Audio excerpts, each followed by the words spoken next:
A single rumor changed the way thousands of people looked at Nancy Guthrie's disappearance. It was not a confession. It was not an arrest. It was not a police statement. It was a claim about money, an alleged request, an alleged refusal, and a missing woman whose final night already had too many unanswered questions. But here is the danger. Law enforcement has not confirmed that claim. And in a case this sensitive, the question is not only what happened to Nancy. The question is how quickly public suspicion can turn an unverified claim into a motive. Because once money enters a missing person case, everything starts to look different. A final dinner feels different. A ride home feels different. A silent overnight window feels different. A ransom note feels different. A family statement feels different. Even facts that once looked separate begin to feel connected. And that is why this case became so explosive online. Not because the public had proof,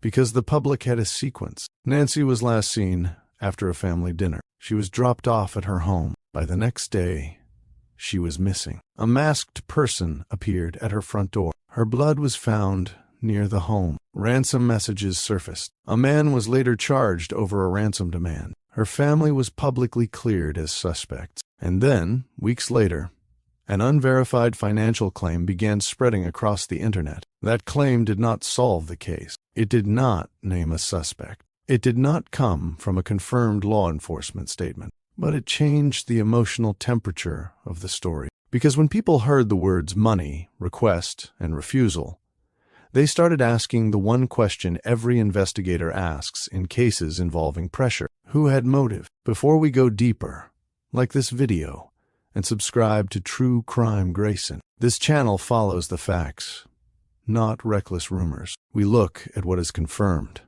what is disputed, and what still needs answered. The safest place to begin is not with a rumor. It is with what is known. Nancy Guthrie was reported missing after she did not appear where she was expected. Public reporting says she had spent the evening with family and was dropped off at her home near Tucson after dinner. By the following day, her relatives reported her missing. That is the verified frame. A normal evening, a return home, a missing person report. And then the details began to darken. Investigators did not treat this as a simple case of someone walking away. They believed Nancy had been taken against her will. That belief was tied to her limited mobility, the circumstances around the home, and the evidence that later surfaced. The most important public clue came from the front door. A security camera captured a masked person at Nancy's home in the early morning. The person appeared to tamper with the camera. Public reporting described the person as armed, wearing gloves, and carrying a backpack. That image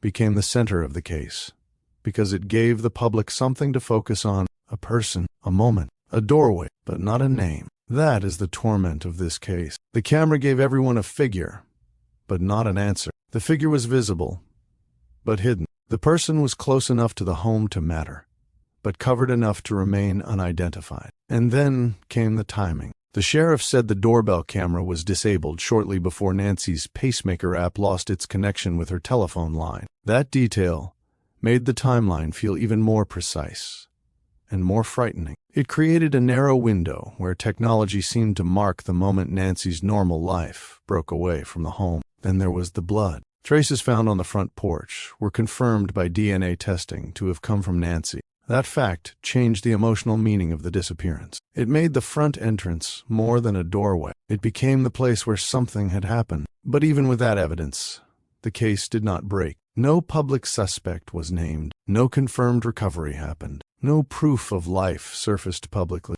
And when purported ransom notes began reaching media outlets, the case became even more confusing. A ransom demand should make a case clearer. It should tell investigators the motive is money. It should create a path of communication. It should lead to proof of life. It should push toward a demand, a deadline, and a negotiation. But Nancy's case did not unfold cleanly. At least 2 purported ransom notes surfaced through news media outlets. Public reporting said there had been no known direct contact between suspects and Nancy's family or authorities. That matters, because when ransom messages move through the media instead of direct private channels, investigators must ask whether the messages are real, fake, opportunistic, or designed to mislead. Then, a separate ransom-related case emerged. The Department of Justice said Derek Kalea, a California man, was charged through a criminal complaint with transmitting a ransom demand in interstate commerce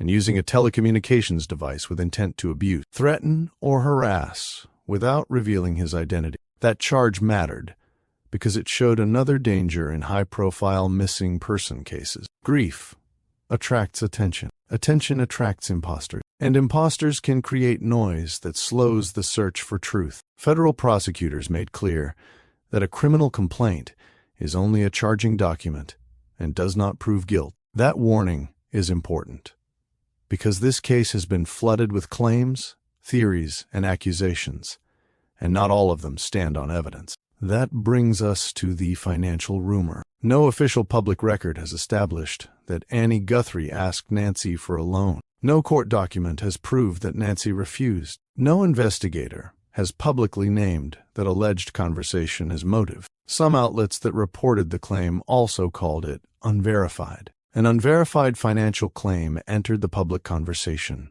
and once it did, it changed how people interpreted everything else. That is a story worth telling, because it reveals something larger than one rumor. It shows how quickly public suspicion can attach itself to a missing person case when there are already unanswered questions, and Nancy's case already had many. Why did the masked person come to the door? Why did the person appear comfortable near the home? Why was there no public proof of life after the abduction? Why did ransom messages surface through media? Why did the camera clue take on such importance? Why did one DNA path fail to produce a public answer? Why has no suspect been publicly named? And why did the case remain so quiet publicly, even as investigators continued working? When people do not have answers, they search for patterns. That is human. But pattern is not proof. A sequence can feel convincing and still be wrong. That is the central tension of this documentary. Not,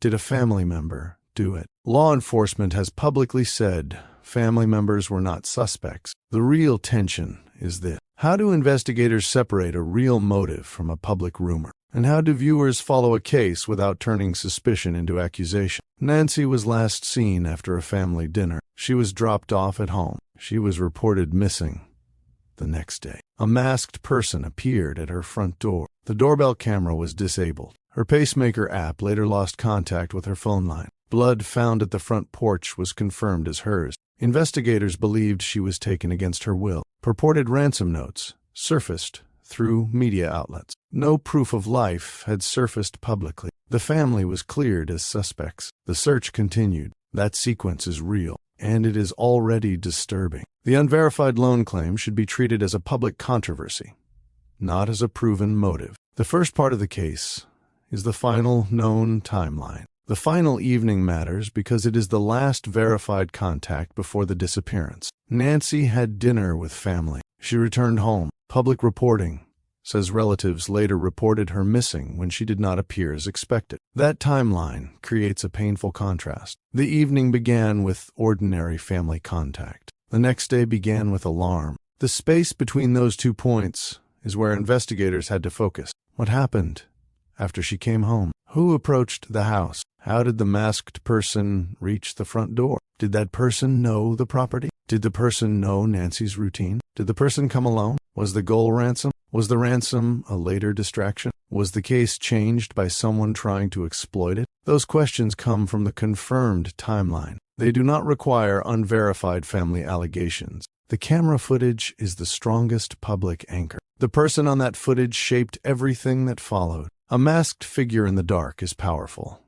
because it gives us something immediate. But investigators need more than an image. They need identity, movement, route, timing, and connection. A mask hides the face, but it does not hide every detail. Clothing matters. Build matters. Posture matters. The backpack matters. The way the person moves matters. The direction of travel matters. The timing matters. And if the person had been near the home before, that may matter too. Public reports describe the camera footage as a major clue. It showed an armed individual appearing to tamper with Nancy's front door camera on the morning she disappeared. That alone suggests Preparation. The person knew the camera existed or noticed it quickly enough to interfere with it. But preparation does not mean expertise. A person can prepare and still be careless. A person can cover their face and still leave digital traces. A person can try to tamper with a camera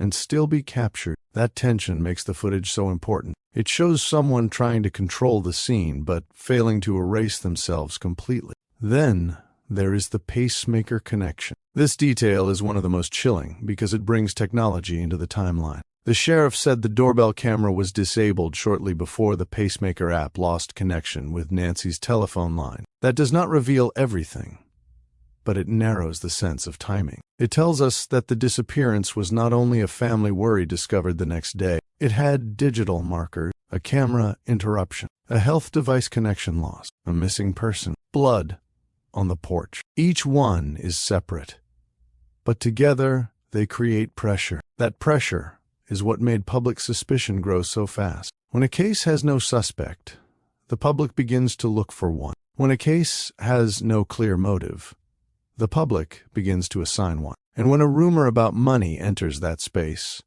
the public grabs it because it offers what the case has not yet provided, a reason. That is why the alleged loan claim spread so quickly. It gave people a possible motive, but a possible motive from the internet is not evidence. It is not a police theory. It is not a court finding. It is not proof. It is a claim. And in true crime, the difference between claim and proof is everything. The second part of the case is the ransom confusion. The ransom angle matters because it creates two competing stories. Story 1 says Nancy was taken for money. Story 2 says the ransom communications were not part of the real motive or not connected to the real offender. Both stories have been discussed publicly, but neither has produced a public solution. If the goal was ransom, then proof of life becomes critical. That proof matters because it shows the person making the demand actually has control over the victim. Without it,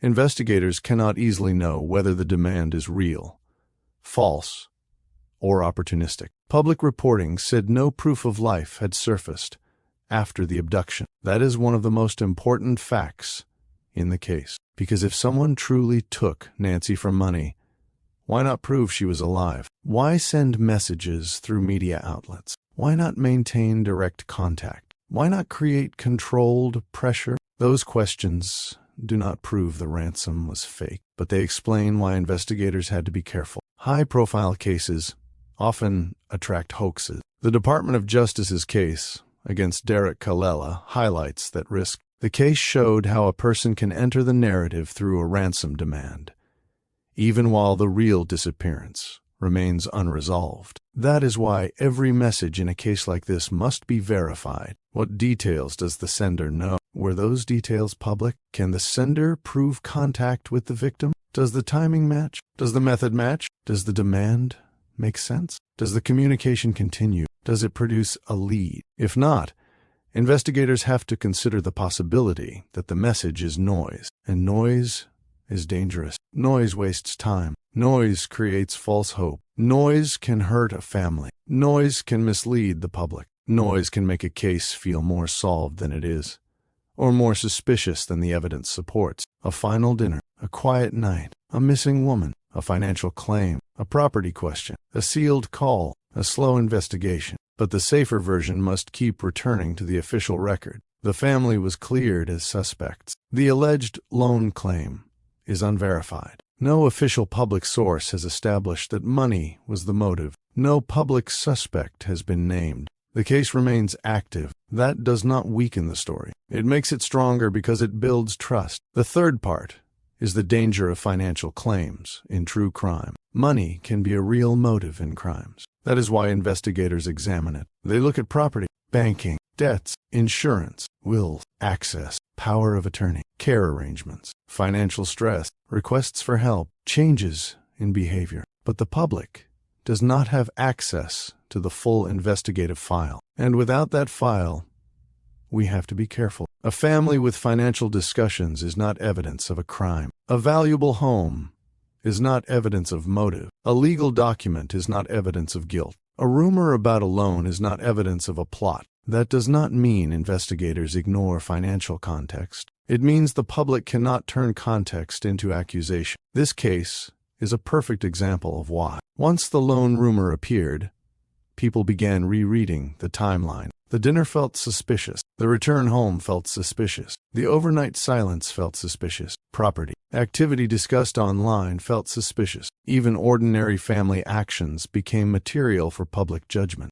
That is how suspicion spreads. It does not always wait for proof. It attaches to emotion. And this case already had emotion everywhere. An elderly woman missing. A famous daughter pleading for help. A masked figure at the door. Blood on the porch. Ransom confusion. No proof of life. No public suspect. A reward. A national audience. A case with those ingredients becomes combustible. So when money enters the discussion, it burns fast. The question is not whether the internet suspected someone. The question is whether the suspicion is supported by verified facts. At this point, the answer is no. The loan claim remains unverified, and the family was publicly cleared as suspects. That line has to be included because it protects the story from becoming reckless. But it does not end the case. It shifts the focus back to the real unknowns. Who was the masked person? What did that person know? Why Nancy? Why that night? Why the front door? Why did ransom messages appear through media outlets? Were any of the messages genuine? Did the person at the door act alone? Was the motive financial, personal, opportunistic, or something else? Where's Nancy now? Those are the questions that still matter. The fourth part is the official family statement. When the sheriff said Guthrie family members were not suspects, that should have changed the public conversation. It did not fully stop it. That is common in high-profile cases. Once people build a theory, they often hold on to it even after law enforcement pushes back. They may say police are hiding something. They may say the family has influence. They may say the public statement means nothing. But responsible coverage cannot do that without evidence. The public statement matters. The sheriff said the family had been cooperative and cleared as possible suspects. That includes siblings and spouses. That is not a small detail. It directly counters the kind of suspicion the lone rumor created. Public speculation has focused heavily on family dynamics because of unverified financial claims. But law enforcement publicly said the family members were not suspects. That does not solve the case. It tells the U.S.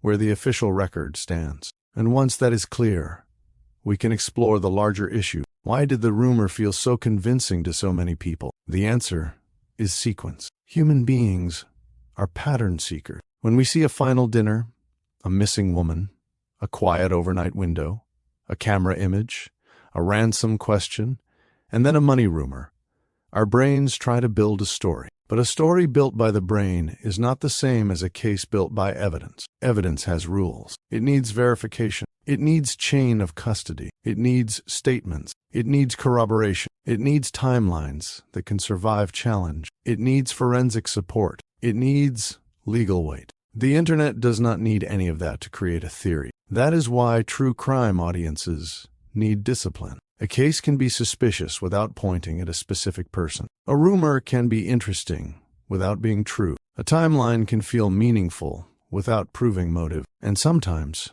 the most responsible thing to say is, we do not know. A missing phone call, a sealed recording, a quiet investigation, a family waiting, a public demanding answers. That structure works because each unanswered question creates the next. It treats alleged financial tension as if it belongs near the center of the case. It suggests that public suspicion around family dynamics may be part of a deeper investigative direction. It uses language that makes ordinary actions feel suspicious. That is dangerous, because if a claim is not confirmed and a family has been cleared as suspects, then we cannot build guilt around them. What we can do is examine how the claim changed public perception. Not the loan caused the disappearance, but the unverified loan claim changed the way people saw the case. That is more original. It is safer, it is sharper, and it still has tension, because now the audience is watching two mysteries at once. The mystery of Nancy's disappearance, and the mystery of how rumor can become motive in the public mind. The sixth part is the actual timeline. Nancy was last seen after a family evening on January 31st. She was reported missing the following day. The front door camera captured a masked person in the early morning. The camera was disabled shortly before the pacemaker app lost contact with the phone line. Blood found on the front porch was confirmed as hers. Investigators believed she was taken against her will. Ransom notes surfaced through media outlets. No proof of life had publicly surfaced. A glove found during the investigation failed to produce a match in Cody's. The family was publicly ruled out as suspects. A reward was offered for information. The investigation continued. That is the backbone. Everything else has to be measured against it. The loan claim is not part of the official backbone. It is part of the public reaction. Now, the emotional center of the video should move toward the problem of motive. Investigators need motive, but they do not always get it early. Sometimes motive is obvious. A business dispute, a direct threat, a known conflict, a history of violence, a confirmed ransom demand, a recorded confession. But in this case, the public record has not provided that kind of clean motive, so the case remains open to possibilities. Ransom is possible but unclear. A random intruder is possible but complicated by the person's apparent preparation. A burglary gone wrong is possible but not confirmed. A personal motive is possible but not supported by a named suspect. A hoax-driven ransom layer is possible because at least one person was charged over a ransom demand. Each possibility leaves questions. Ransom asks, where is the proof of life? Burglary asks, why remove Nancy? Personal motive asks, who and why? Hoax asks, how much of the public narrative is noise?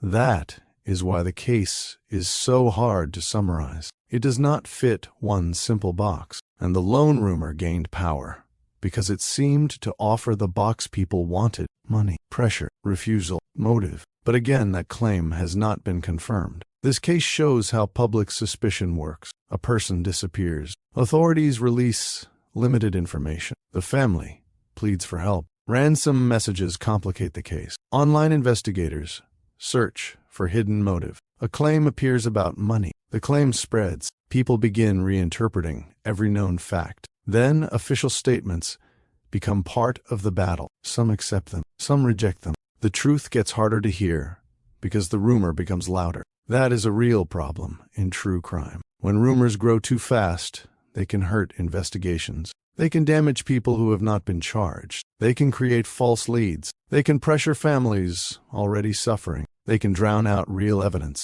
They can make a case feel solved when it is not. And Nancy's case is not solved publicly. That must stay clear. No public suspect has been named in the abduction. Nancy has not been found. The public does not know who the masked person is. The public does not know which ransom communications, if any, were authentic. The public does not know the full forensic picture. The public does not know what investigators are holding back. That uncertainty is the real story, not certainty disguised as suspicion. The eighth part brings us back to the front door, because no matter how far the conversation moves into money, rumor, and online debate, the case began with physical evidence. A masked person was seen at the door. The camera was tampered with. The pacemaker connections stopped. Blood was found on the porch. Nancy was gone. That is where the truth begins. The person at the door remains the strongest public lead. If that person is identified, the case may change immediately. If that person is connected to the ransom messages, the motive may become clearer. If that person is connected to anyone who knew Nancy's routine, the case may narrow. If that person acted alone, investigators will need to understand why Nancy was targeted. If that person was sent by someone else, investigators will need to trace the connection. But until that person is identified, every motive theory remains incomplete. That includes the money rumor. A motive theory without a suspect is only a theory. A suspect theory without evidence is only suspicion. A rumor without confirmation is only noise. In the middle of all this, remember the family's public position. They pleaded for Nancy's return. They asked for help. They faced national scrutiny, and law enforcement publicly said they were not suspects. That does not remove public curiosity, but it should set boundaries. At this point, If you are still watching, like this video, and subscribe to True Crime Greyson. We follow the facts,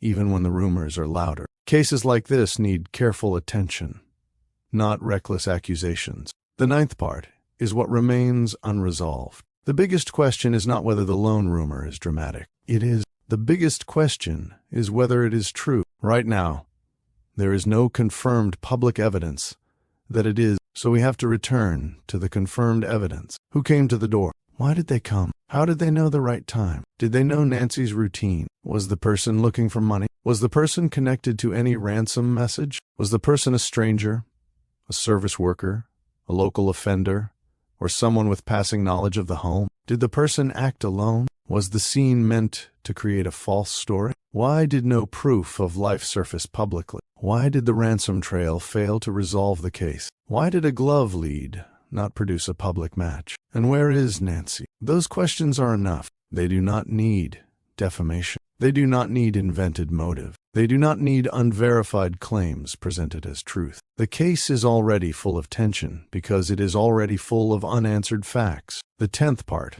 is the ending. The ending should not say the lone claim changed the case forever. That is too strong. The safer line is this: the lone claim changed public suspicion, not the confirmed case record. That is the truth. It changed how people talked about the case. It changed how people read the timeline. It changed how people interpreted silence. It changed the emotional direction of online discussion. But it did not change what law enforcement has publicly confirmed. And that difference matters. Because in a case where a woman is still missing, careless certainty can do damage. The public wants someone to blame. The family wants Nancy back. Investigators need evidence. Those are three different realities. The public can move fast. Families suffer in real time. Investigators have to move in a way that survives court.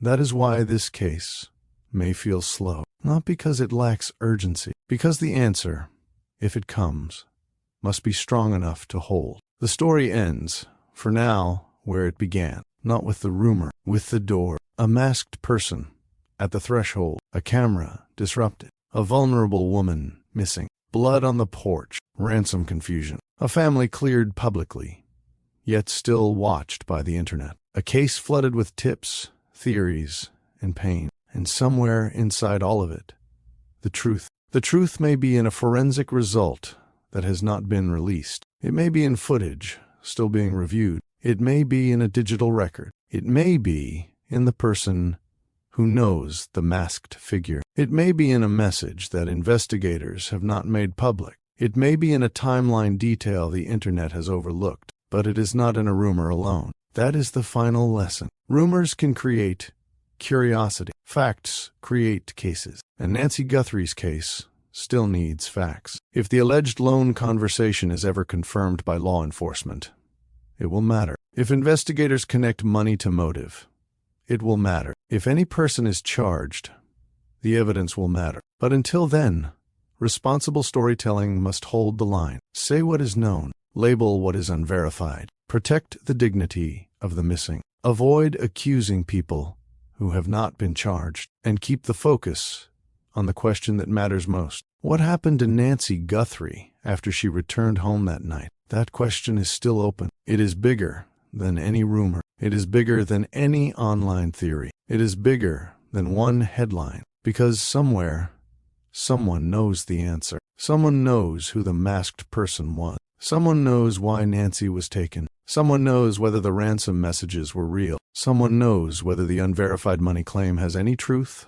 or none at all. Someone knows where the missing pieces are. And until that person speaks, or until the evidence breaks, this case will remain trapped between confirmed facts and public suspicion. That is what makes it haunting. Not because the public has solved it. Because the public has not. And every day without Nancy proves one thing. The truth is still out there, but it has not yet been forced into the open. If you found this breakdown helpful, like this video, share it, and subscribe to True Crime Greyson. We cover true crime with respect for the victim, care for the facts, and caution around claims that have not been proven. Nancy Guthrie's disappearance does not need wild accusations to be disturbing. The verified facts are disturbing enough. A woman returned home after dinner. A masked person appeared at her door. Her camera was tampered with. Her pacemaker connection went silent. Her blood was found near the entrance. Ransom messages created confusion. No proof of life surfaced publicly. A family was cleared as suspects. An unverified money claim changed public suspicion. And the case remains unsolved. That is the sequence. That is the danger. And that is why this case still refuses to let go. Because until Nancy is found, until the person at the door is identified, and until investigators explain what truly happened in those missing hours, every theory remains unfinished. But the truth does not disappear because people argue online. It waits in evidence. It waits in silence. It waits in the details someone has not shared yet. And when that detail finally comes forward, the question will no longer be whether the rumor was powerful. The question will be whether the evidence was powerful enough to reveal what really happened at Nancy Guthrie's door.